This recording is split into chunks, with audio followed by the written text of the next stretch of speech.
I would just say that we're going to try to make it as engaging as possible, and we even called it speed dating, but I think we got a little bit in trouble with some of the significant others. But today, not just speed dating, but we are going to be very much engaged on this particular topic called AI and generative AI. And I think many of you are here to hopefully learn a lot of amazing things. And just quick as introduction for some of you that may not know who I am, my name is Andrew Coe. I spent the last 25 years in technology in several companies and ended up starting Kovexa as a boutique consulting and investment firm. And just to really improve education through technology. That is my passion. It started with 2 kids who had learning disabilities, which I had no idea what that was, but I absolutely got deeply engaged and saw areas of improvement. And so this AI, to me, is something incredibly exciting, also somewhat fearful for some folks. I also want to thank AASA, who they've been an incredible partner. I've known Dan for a long time, and thank him for also being here to open the doors of AASA, and with Tony, we're creating an incredible partnership to really infuse technology into the actual education system, which is also very much needed. With that, I'll say it is Valentine's Day, so as I was preparing for this brief talk, I actually wanted to use some generative AI tools that are out there, some of you know, to write my wife a happy Valentine's Day card. And I just went through, we'll call it the big, large language models, right? And I think there's many others out there. So yeah, I went to OpenAI, ChatGPT says, okay. And that's literally what I asked, produce one slide or icon that says happy Valentine's Day. I went to ChatGPT, said, well, we don't create icons, but here's a little something that you can cut and paste and send to your wife. Claude, Anthropic, another large language model that's out there, asked them, and I realized they didn't have it. Then I realized, okay, well, basically, OpenAI had something called Dolly, so I went to Dolly, got some images, started curating, found it, and then not too long ago, Bard, or Google, has something now called Gemini. It's so new, it literally opened the day or launched, didn't even find an icon of it, and found pictures. Now, when I'm showing you this is not to say one is better than the other, but rather things are evolving. It's always constantly evolving. And it's so, almost every week you're hearing something new, and that is almost the new normal right now. I would even say other organizations are leveraging these big, large language models, and we can talk about that during the breaks, we won't go into all the details, to then create their own value-added services, such as Adobe. They've now created something called Firefly. Not sure what LLM, but they're definitely creating some things on their own. Or Microsoft's Copilot. And those are all relatively new within the last year that's developing. And there's so much more. In fact, there's over 10,000 AI tools, products, and companies that are out there today. Over 10,000, and I'd say that's probably even an underestimation because they're large or they're small. Many of them are out there sitting at the tables that you're seeing as well for the folks and the members of AASA. We are in a hype cycle. It is a hype cycle, and with hype cycles, you see a lot of conversations happening, the art of the possible, but also the fear of what may happen. When I was a tech exec at several companies, we've always tried to look around the corner, like what is being developed? What is being created? And many would turn to folks like Gartner or McKinsey and all these big consulting organizations. We also looked at the venture capitalist market. Where are they investing in? And Sequoia, how many of you are familiar with Sequoia? Okay, for those that are not, they're kind of a very big brand name in the venture capital. They invested in a little fruit company called Apple in 1977, or Google in 1995, or YouTube, or PayPal in 1998. So they're a very big brand in the market, and they published this report. I also encourage you to take a look at it. It's called Generative AI's Act 2. So we're now beyond the first of the big, what they call it, the hammer technology coming out. That happened with OpenAI, and I think that just made the conversation happen. But more importantly, 100 million subscribers logged on to OpenAI within 2 months. That's much more faster than Facebook, WhatsApp, and whatnot. And now what we're basically in is what they call Act 2, the customer's problem or challenges. What are you trying to solve with it? Because there are so many different flavors of AI companies are offering, and you're going to see some redundancies here. Those that are going to be going around, and that's okay. And then by next year, it'll be even completely different. So this is just their map that they showed, and you can see a work in progress, because even by the time they publish this, it's already outdated. There's other, we'll call it products and solutions that are coming out. In fact, just this morning, I don't know if you subscribe, if you were a geeky type, go look up Ben's Bytes. We have over 100,000 subscribers of AI developers there. And there's interesting articles, and the one I just got in there and downloaded was you could take a picture of a food and describe it, and it'll give you the recipe. So it's evolving, it's incredible, but it's also somewhat kind of nerve-wracking. So I'll first say, reflect a little bit about your roles in education and how this hype cycle is affecting your staff, your educators, your communities. So I'm going to do a little quick straw poll. I want everyone to participate about what you're feeling, because how many of you are feeling like this? Euphoria. I finally get to see something. Personalized learning can be real. Wow, I can be very productive. See all the techie folks. I didn't see anybody else raise their hand. Definitely the techies. And then there's a lot of excitement, a lot of buzz. Or how many of you can vote more than once? Raise your hand. We're going to call on you pretty soon, like in that class. Feeling like this. I'm overwhelmed. I have no idea what's going on. I don't know where to start. What is generative AI mean? Right? Because if you ask 10 people what AI is, you'll probably get 15 different answers. What is it doing to my data? You know, is it going to replace other things that I kind of need? So what is that? How many of you, hopefully all of you, say, curious. I'm neutral. Okay, curiosity, in the right place. I'm curious. I don't have a dog in the fight. I'm hearing about it, but I want to learn and I want to understand. All these are good. What about this one? They're scared. Yeah. I've heard this too, and this is not just a joke, but I've heard, is this going to replace teachers? Is this going to now, absolutely do other things that I have people to do and change? What about the skills? What about we'll call it, what am I teaching in the curriculum? Are my students going to be prepared for this changing workforce that's already happening as well in a very dynamic way? And AI is now accelerating that.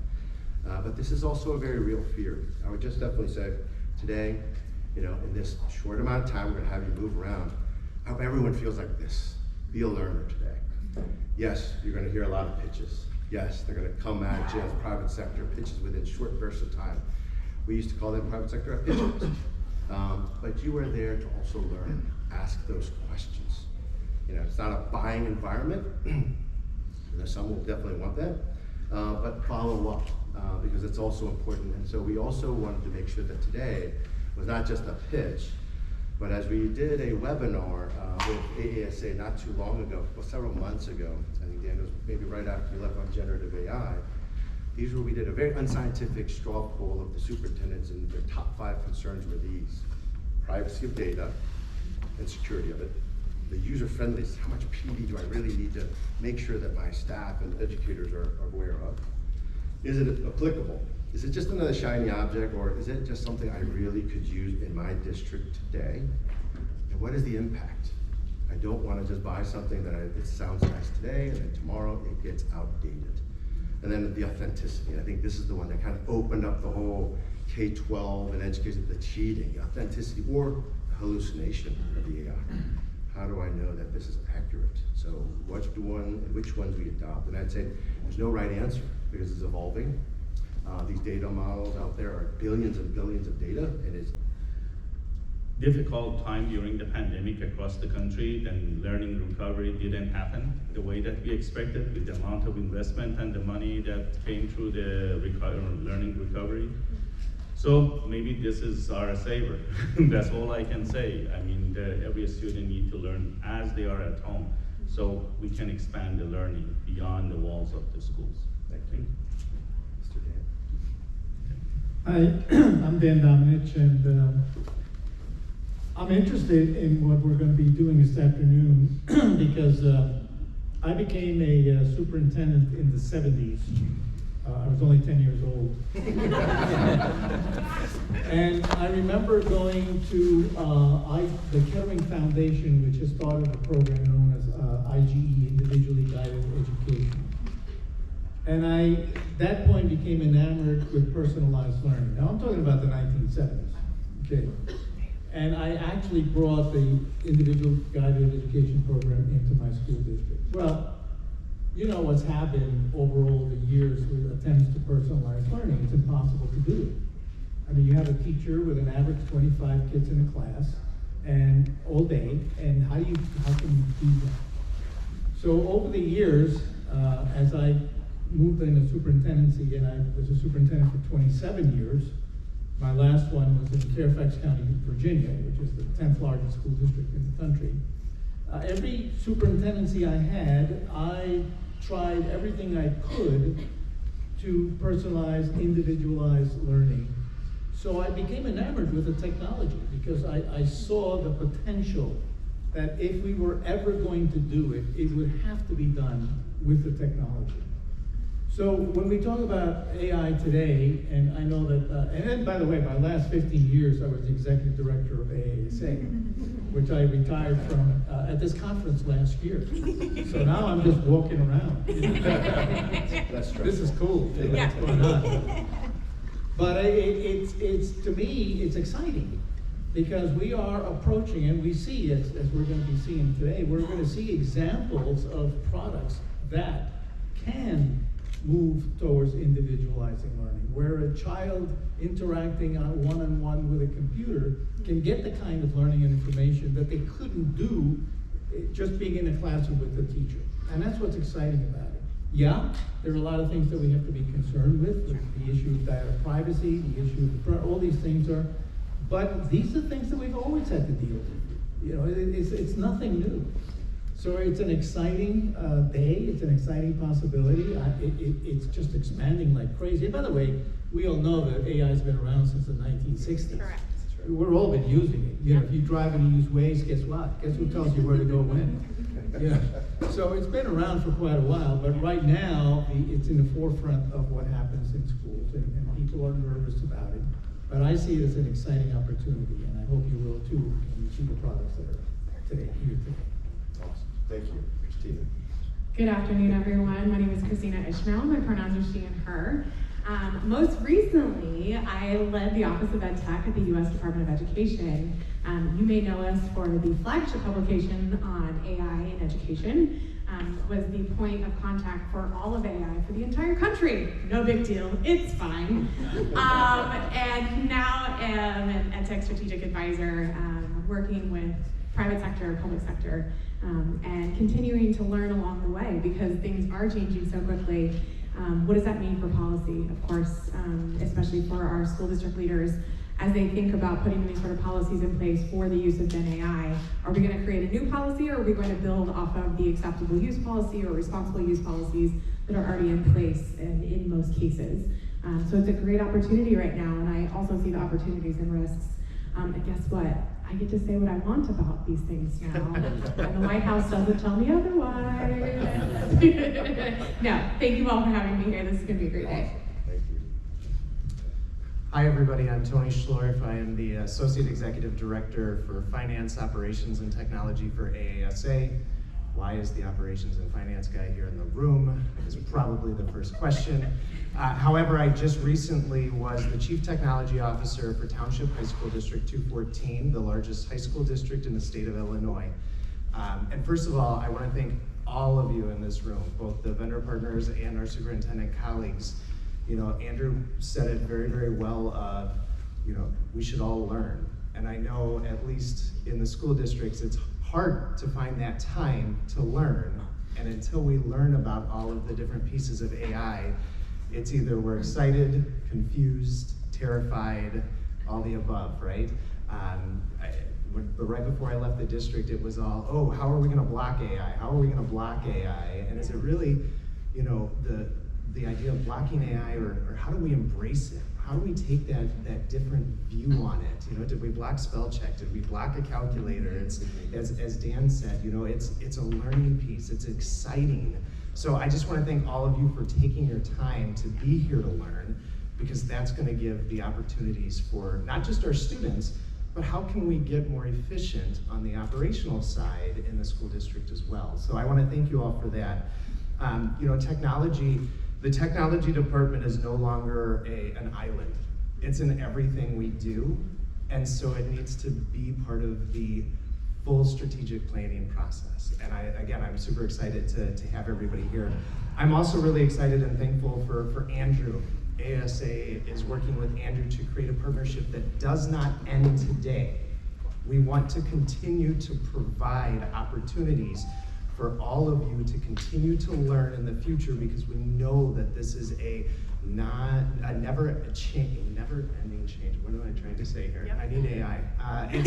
It's changing so fast that we need to continue the process. So I'm super excited. Andrew has graciously taken on as our Chief Innovation Officer. It was a tough salary negotiation, but zero worked, so we took him. So, but no, in all justice, we're super excited for the continued partnership, that we can continue the learning and implementation for both school district and our vendor partners. So, super excited to meet all of you. We're not renegotiating. Phil Emer here. I head up strategy and innovation at MCNC. In North Carolina. MCNC is the state education agency, so there are not intermediate ones around the state.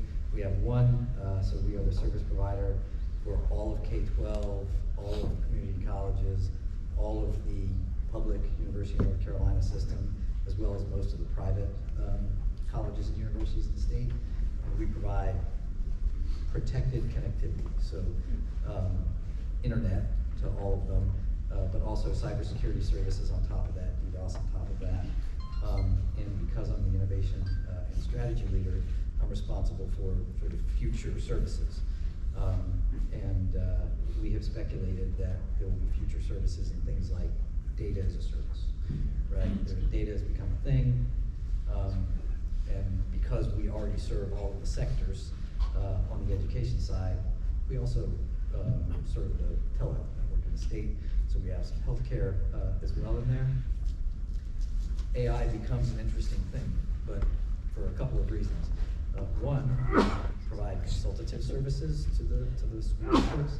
So for instance, if there's can you help us with our wireless design? Can you help us with a cybersecurity plan? Can you help us fix something that's broke, find the gremlin, that kind of thing? We're already getting requests to the State Department of Public Instruction has given us guidance, can you help us implement it? Or follow it, something like that. So we're definitely providing a consultative role, but also we're seeing the direction of what the services are that are going to be needed. So it's one thing to have a set of AI services, often, particularly in emerging technologies, meeting the district where they need to be met, or the community college where they need to be met. There's a gap, right? There's an air gap in there that many of you need somebody to help fill, right? And so we'll expect to help fill it. And then the other point I would make here is not simply for where AI meets instruction and operational things in school districts, but also layering AI into our cybersecurity SOC as a service platform, right? We find lots of vulnerabilities and we work with school districts, but oftentimes if we say, hey, there's a problem in your district, you need to go push this button, you need to pull this lever, there's kind of crickets sometimes. And so how might we incorporate, right, AI in our own SOC platforms and operational platforms, and similarly across what I'd call sort of the education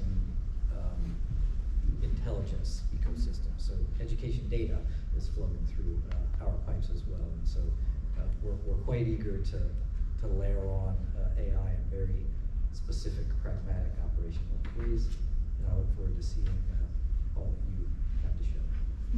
Thank you. All right, Adam, Gary, I'll answer the question on all your minds before I give you my bio, which is why is he standing? Apparently I'm the shortest one, so that maybe that's usually how this works. So I started out as an elementary school teacher, left the classroom, got involved with comprehensive school reform that was very focused on project-based learning and technology integration. So I was consulting with Title I school districts for a while. And then I became the first education strategist at Dell. And then I built the team. When I left Dell, I was leading education strategy for K-12 and high ed for North America. That was in August. But if you back up a little bit, last December, I got the generative AI bug, and so my team is really going out and helping school districts and universities really plan for this. And so I left Dell in August and started my own company. I'm working with school districts right now. We worked through 4 days with the superintendent and their cabinet, and Jason from Winchester is one of those districts we've been working with. And we start with what are the risks and possibilities, make sure people understand the technology is not magic. There's a reason why this stuff works the way it does. And then, what is the societal kind of look at this, the work look, and then how does that really integrate into education with academic integrity, bias, and all of the things we need to be speaking about. And then I'm also supporting some ed tech companies as they kind of shift into this generative AI. So happy to be here. Awesome. So a round of applause for the judges. And, you can see our judges will also be a part of the cohort. So one, Thinking Nation. All right. Social studies, 5th grade to 12th. Yes, it's no longer about memorization in social studies. There's actually ways to interact. And I think that's incredible. And as a former board of education, social study educators and communities are the most vibrant and very, very vocal that I've experienced. So cool to see that. Table 2, age of learning. All right, wonderful. Early learning. Not a lot of data in early learning. They have now created an adaptive model for literacy and math that really provides real-time data out there for not just the parents, but also for the educators there. They're superpowered. They've had extensive third-party research that validates a lot of the skills that have been achieved in very short periods of time. Table 3, Merlin.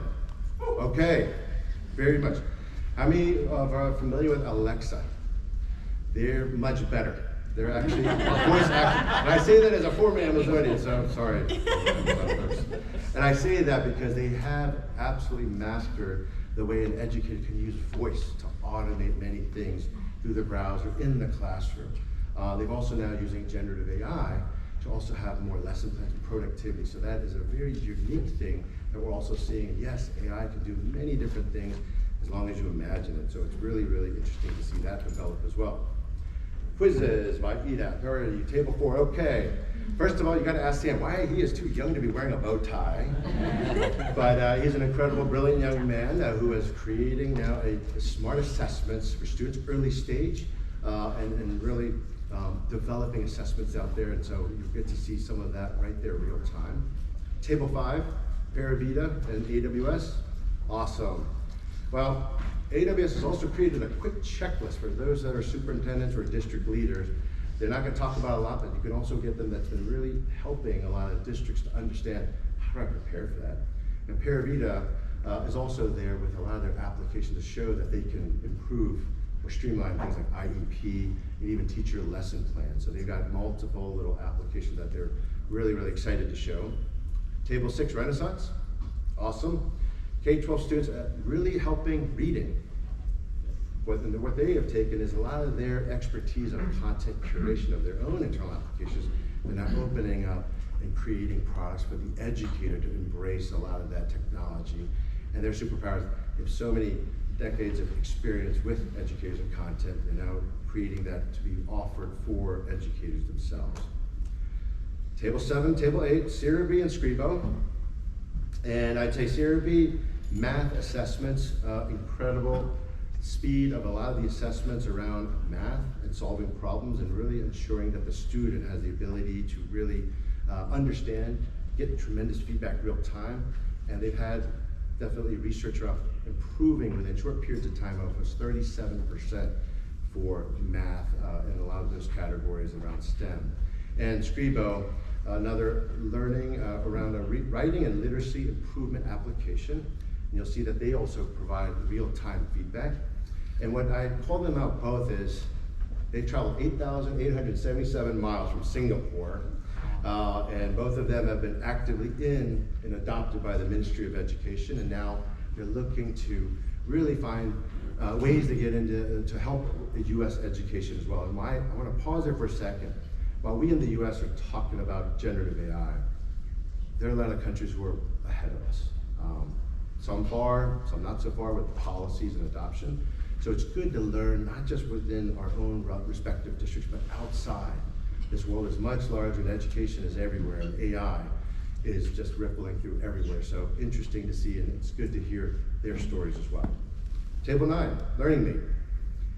They're also content experts. They've created a workbench for an educator to select those large language models, as well as have the educator drop his or her own assessments, Word doc, video files, to have very specific, we'll call it lesson plans or assessments that's leveraging the power of the big data, but also the ones that are very important to their specific districts without having it commingled. So kind of cool of what they're developing as well. Table 10, Chiron. Teachers and also, this is very unique as well, created for educators in K through 12, where now you have video recorded dialogue that you can have going back and forth. The AI is now also recognizing, oh, the student really didn't understand, and you're getting the feedback of sometimes video, actual lesson-based learning. So that's very unique, and their superpower, I'd say, Rudy and Rajan, they're both executives at Amazon and Google. Rudy was employee number 1 at AWS. I always say that. And, he was one of my interviewers that hired me, which he regrets completely. I used to say that often to him, but they are there at the cusp of innovation, of some really new cool stuff there as well. Table 11, Kokomo. Awesome. Organization there to talk and look around health and safety. Another new mechanism there where they are already creating incident management and tracking incidents, but now with the AI, they can also predict, okay, there may be certain learners in the district that may need some intervention. And their superpowers, a couple things. I think they're already a customer being used in LA, USD, but also their platform can hook up to many other applications so that it's not a siloed application that's all differentiated from one another. Okay, table 12, Google. All right. Before it was Duet, and then this real-time change is now Gemini. And I'm actually also interested to see where they're doing. And many of you have Google Workspaces and Work Docs in your schools. They've now created an AI that really companions it very nicely and elegantly in there. So looking forward to hearing how that would be engaged as well. And finally, but last but not least, table 13. Nozella, where I used to know, I do know Jamie when he was with Decree, so he's had a great acquisition. He is working on grades 5 through 12 when it comes to writing. So it has ability to real time grade the learner. And the learner actually gets to also see where he or she stands in the rubric to self-improve quickly. And one of the value propositions, he ensures that the data does not get mixed into the bigger, larger language models, and that it's separated and has the ability to authenticate. So I gave you that quick run around within a few minutes, give you a little snapshot. Obviously, it's just the tip of the iceberg, and there's so much more. So I would just say the key walk away today is understand that AI is changing. So what you may see today will be very different even next week. Embrace the change, experiment. It is a time to learn. And enjoy the journey, because it is not going anywhere, but you are also in that top 5% to see what is at that first early stage versus just hearing and talking about it. So engage, ask those questions, feel comfort about that. And I also now want to take the opportunity to really also thank our judges for giving their Valentines. And ask one of the things, the ones that you're walking away from it, that you learned something new. And maybe one of the one thing that you may say you did not know about, that you learned in this study. Well, I'm going to start. So, Mr. Can I ask you to just give a few minutes or a couple of years? I learned quite a bit today. I'm from Kansas, so that might explain why I learned. I was really impressed with the security piece over there, tracking data and doing some of those things. I thought that was really cool. Everything was great except for Google, because they don't have a program to clean up my drive yet. So once that occurs, I'll be more happy. Introduce yourself and yeah, give us some feedback. I'm Jory Thompson, superintendent in Wyoming, small rural school, and I enjoyed the opportunity, of course, like Dan mentioned here, just to get to see the different potential for AI and how it can impact us from writing. I enjoyed writing, like the one I'm sitting at here, and another one that we saw earlier. As an old English teacher, just the opportunity to save time for English teachers with correction of writing and providing feedback and so forth. I think that's a big benefit to education. So, thank you. Awesome. Tony. Awesome, thanks Andrew. So again, thank you, all of you. You know, we talk about making time for learning. So thank you for all making time for learning. So I've got a couple that I'm gonna ask the same question that Andrew did. Obviously, we've seen a ton of products out here, but what does this spark as far as things that you could bring back to your district? Maybe not a specific product, but an idea of how AI can fit in your district, be it something from the operational side, be it something from the curriculum side. So I'm gonna start, Bruce, if you don't mind. Bruce Thorne, Wyoming. We kind of had a common theme as we started to move around the tables a little bit. One question started, and that one got enhanced. Then those two kind of melded together into a group. And it was all about, in education, we have some phenomenal people out there. We have people that take the art and craft of teaching to the next level. We want to take those people, we want to clone those people. We want them everywhere. We want those best lessons. We want to see that data, those kids jumping. Why did they jump? How did they jump? Was it all the teacher? Was it the plan? Was it the task? Was it the instruction? Being able to look at that holistically and being able to share that out. So we saw a lot of value. Awesome, thanks, Bruce.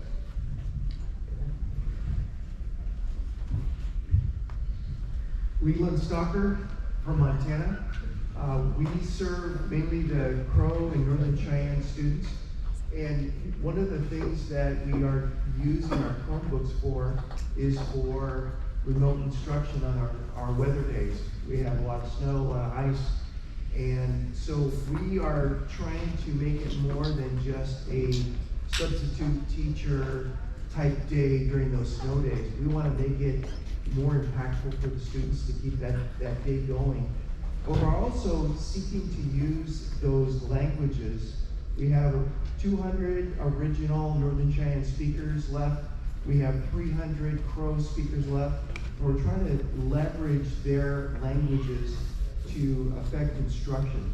And so that's where we are trying to find ways through our AI to accomplish that. So this has been a great day. Awesome, thank you. Is there anybody else? Any other reflections, thoughts? Okay, and I'm gonna then pass it on to our judges because they've been exhausted. Look at them. They had to go listen to all the pitches, and I really would love to start this way.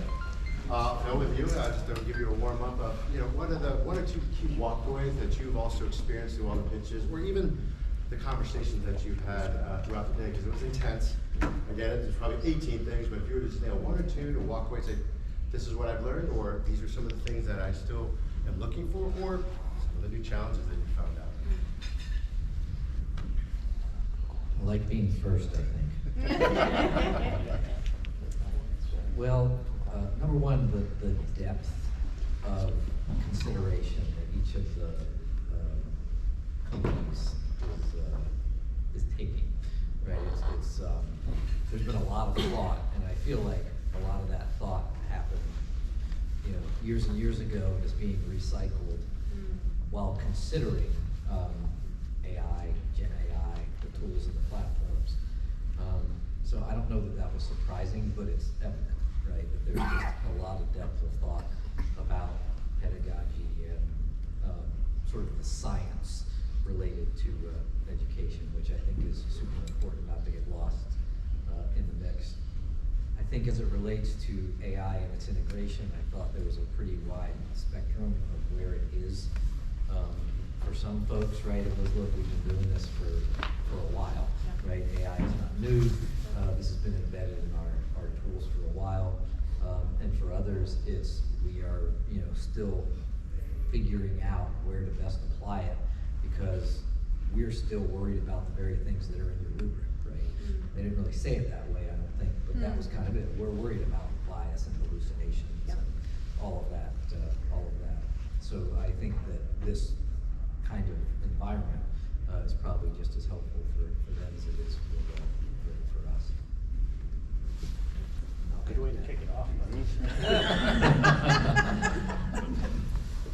So for my observation, obviously, I think we all learned a lot. It was, as you described, it was for both sides.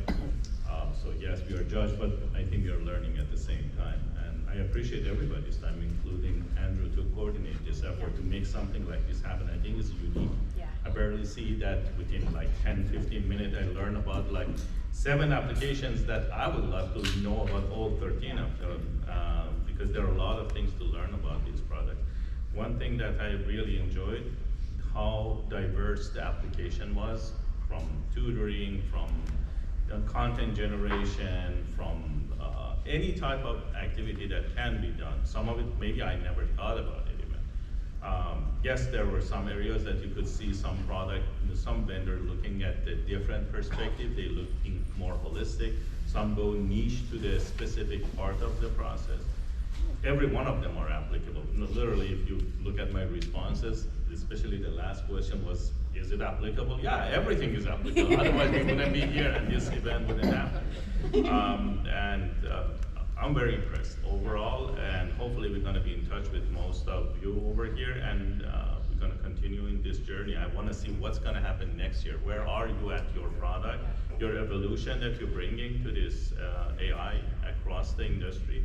And hopefully next year, we're gonna have a student using your product, and they're gonna be the judge for your product. Thank you. Oh, I love that. Very good. So I'm going to put my policy hat on. I think that the question around bias on the rubric is something that we do need to come back to and continue to come back to. We know that a lot of the large language models are built on biased data. And so our goal as far as like a sector really needs to be to wrap our arms and heads and minds and hearts even around the fact that we want to make sure that we are serving every learner and the founts of knowledge that they bring to us in a school system. And so to be culturally responsive, to be linguistically responsive and sustaining, it's actually really helpful to have folks that are non-US specific in the room to see how they are creating their tools.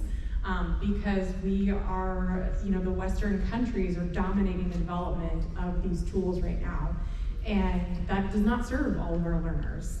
I taught in Omaha Public Schools, and Omaha Public Schools in Omaha, Nebraska recognizes 114 world languages. It's not something a lot of folks know about. And so we have to recognize that our multilingual learners are amazing, and they come to us with their own kind of, their own schema, their own backgrounds. And so how are we accounting for that when we are bringing in AI? I also would just recommend continuing to work directly with educators in all of the development of these things. What has happened in EdTech, and we can learn from our mistakes, is we have developers that think that they have a solution, but they haven't actually talked to educators or leaders to see if that's actually a problem. So that would be another piece of advice I would give to folks, just to make sure that we're actually fulfilling a need. But overall, really great stuff to see.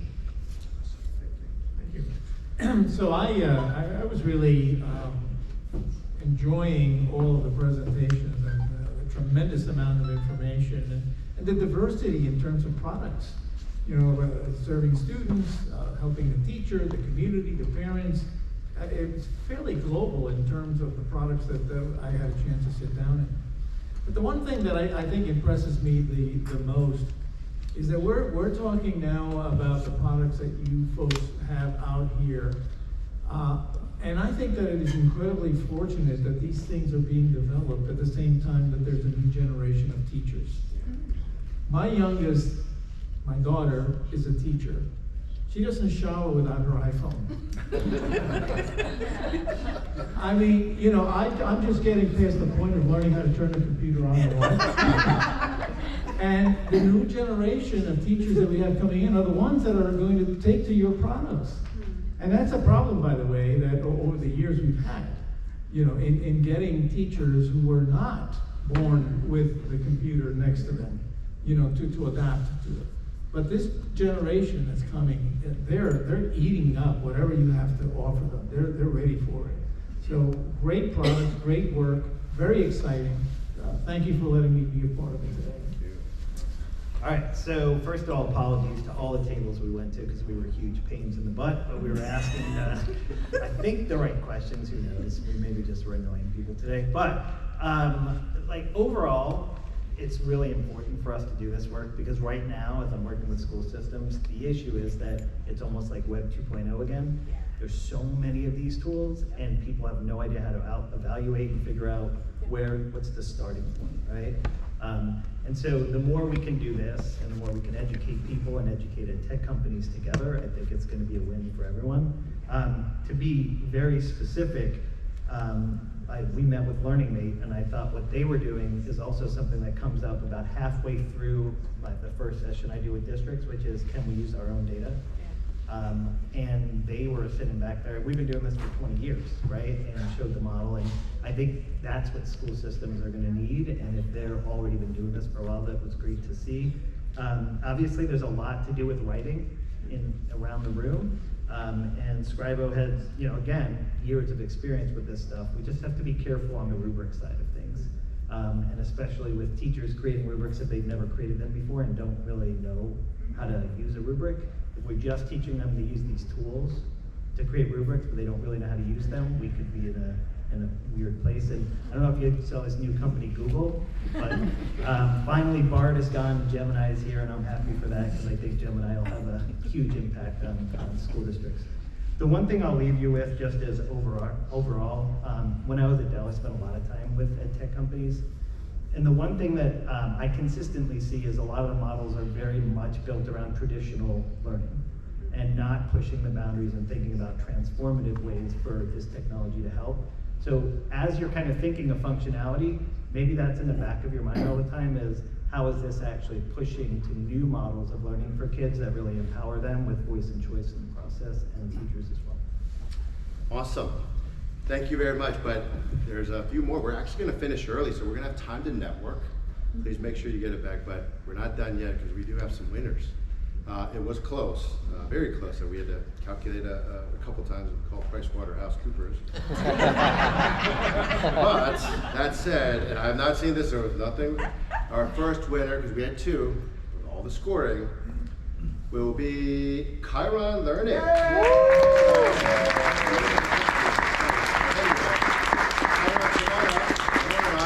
Yep. So a great story while Roger's coming up. He and I used to compete against each other. And I think he won a lot with a lot of things he did at Google. But look, Chiron, you're in the next chapter. So congratulations. I don't know if you want to say anything, but thank you very much. Yep. Well, first of all, just thank you all. We really appreciated all the feedback. I think you brought up this idea that the more that we can get technologists and educators talking to each other, the better off we're going to be. We wholeheartedly believe it. Half of our company is actually educators. And so this was really useful because all of you really have a great sense of how technology can be used in districts and in classrooms and in ways that can be really useful. So it gave us a lot of ideas. We're a very early stage starter. We've been only around a year and a half, and so this gives us a lot of food for thought of where to go from here. So thank you all.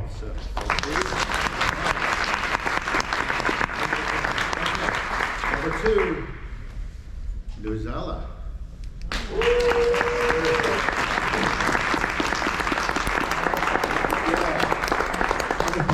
Two of your friends. Yeah, they're all my friends. But congratulations. Thanks. There you go. Well, do this. After you, just right next to your Oscars. I'm now 4 away from the EGOT standings. So this is pretty cool.